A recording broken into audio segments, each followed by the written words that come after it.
education, which other sectors do you see with a particular opportunity? When I came first, I was always speaking about the 3 Fs, the flight, food, and finance, the Pacific, which they inaugurated in June 2018. And that was a real kind of, it was the first time Dublin was connected directly with Asia. In promoting Irish food in Hong Kong as much as we can.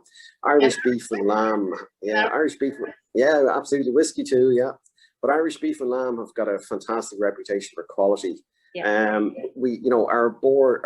food board, it's called Board via the Irish Food Board, and they have this mark called Origin Green, and it kind of really focuses on the quality of Irish food. Particularly cattle, for example, they're outdoors, more than maybe 40, 50 weeks, almost 50 weeks of the year. They're indoors when the weather is really, really bad, and so they're out grazing, and they're kind of they're reared the way animals should be, in a very natural environment outdoors, enjoying the lush green grass of Ireland.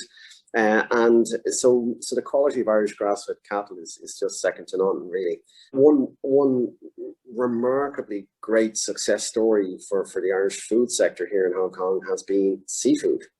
The oysters coming in, and there's a number of producers of oysters in Ireland. In fact, one oyster producer just opened a retail shop here a couple of weeks back, in Causeway Bay, down near Causeway Bay, and so great demand for quality seafood, and which Ireland produces. So razor clams and oysters and crab, and so there's just a great partnership here with some of the importers and distributors.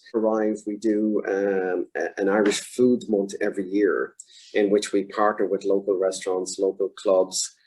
We bring in Irish produce. Last year we did a great partnership with Park and Shop, the supermarket chain here in Hong Kong, and we arranged for discounted product to be on the shelves. And now we're partnering with the Irish Whiskey Association now to start to produce Irish whiskey. Again, Hong Kongers love quality. They love and they're not hearing the Irish story just yet. So I'm absolutely shocked at how popular Bordeaux red wine is here, for example. Like Bordeaux sell more red wine in Hong Kong than they do in the entire United States. Whereas identifying quality product and wanting to buy it. And it's the same, we've the same story with Irish whiskey. Ireland invented whiskey. The oldest whiskey distillery in the world still operating is Bushmills in Northern Ireland. So we have a great story to tell around Irish whiskey. Sure. And what do you see as Ireland's advantage as a business partner? Well, Ireland and Hong Kong have very similar advantages. We put the two together, and we're both small and open economies. So, I mean, we're consistently amongst the top 10 most globalized economies in the world, Ireland and Hong Kong. We're always at the top of those rankings, We're also always at the top of the rankings for ease of doing business. And Hong Kong is similar, we've got this real can-do business attitude. We want businesses to come. We want foreign direct investment in particular to come. And we want businesses to come and establish. We're, the big advantage. And then the question then is, well, why, it's great, it's easy to get there and set up, but why would we go then becomes the question. And the answer is quite simple. Ireland is a member of the European Union. The European Union is the biggest market in the world. And once you're in Ireland, you're in the European Union. And similarly, Hong Kong, why come to Hong Kong? Because it's part of China. It's access, even though its own market here, it's operating a different legal system in terms of common law and different norms around governance for business. But you have access into the mainland, and you have access onto the wider Asian continent as well. And there's no question that over the next 10, 15, 20, 30 years, Asia will be the growth center for the world. And if businesses are to internationalize, if Irish businesses want to internationalize, they need to be in Asia. And the best place to be in Asia is in Hong Kong still. But if this is a truly a global business, so if you're in Ireland on a normal business day, you've got reaches from the east coast of the US through to the far reaches of Europe, and actually beyond, really into the Gulf states. You can transact your business through a normal working day in Ireland. And if you come to Hong Kong, you've got the coverage from the Gulf states right through to the west coast of the States on a normal business day. So you kind of, it's a win-win. So, you know, so when you're looking at global centers and you want kind of, you know, you've got two areas that speak English, they're common law countries, they have a similar mindset around make it easy to do business. And you know, these are places that you need to center your businesses in if you're going to be a global business. Yeah, definitely. So talking about business, so past year brought many challenges to international business community around the world. So how well did the Irish businesses adopt?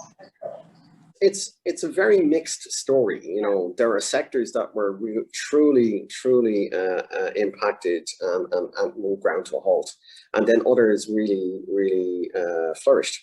Ireland, I think it might be the only country in Europe that actually grew last year. The economy grew in 2020, which kind of bucked the trend internationally for what was happening in terms of the downturn. And a lot of that was driven by export-driven growth. You know, so we had a significant growth in exports. We were one of the major logistics centers for pandemic-related kind of distributions. Medical devices, a whole range of other kind of areas that we specialize in, and so we were very strong in that space. But then other parts of the economy, particularly the hospitality, tourism, completely ground to a halt. You know, now two things happened. One is the European Union agreed a significant kind of aid package through the multi-annual financial framework, and it has a resilience and recovery fund to support Europe's business sector. And the Irish government invested close on 40 billion euros to support people's incomes. So Ireland went into the pandemic in a position of strength. You know, we were one of the strong kind of economies. And so my belief is very quickly that this will be a V-shaped recovery. It'll be it'll be a quick recovery for Ireland, because the essentials, you know, the kind of the essentials of the economy works well, you know. So last, definitely not least, any tips for doing businesses in Hong Kong and China?